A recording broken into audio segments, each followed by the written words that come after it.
Saudi and Iran, two countries that never saw eye to eye with each other, now are sitting together, shaking hands. The foreign ministers are shaking hands because of China. It's bridging gaps between the countries, and now a lot of countries are planning to trade in yuan.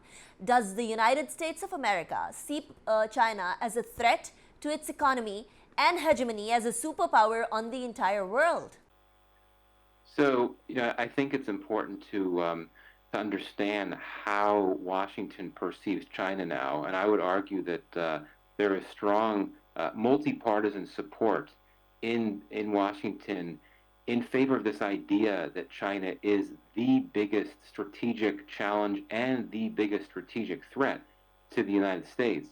So that means that there's no reason to believe that the U.S. government would be willing to give the benefit of the doubt to China when it comes to any type of policy that China is carrying out.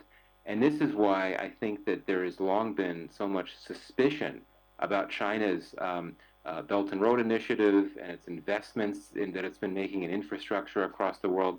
There's this assumption that there has to be some type of ulterior motive, that China is really trying to build out the Belt and Road Initiative in order to put itself in a position to develop infrastructure for military bases overseas. So I think that there's a tendency these days in Washington to assume the worst about China.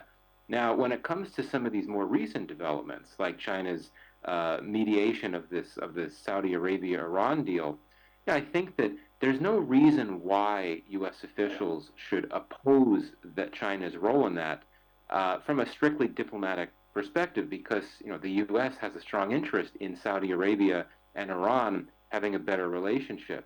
But I think that because of the lens through which Washington looks at China, I think the thinking would be, okay, this is a problem because this means that China is scaling up its role and its influence as a power broker, as a diplomatic power broker in the Middle East, which is concerning for U.S. policy.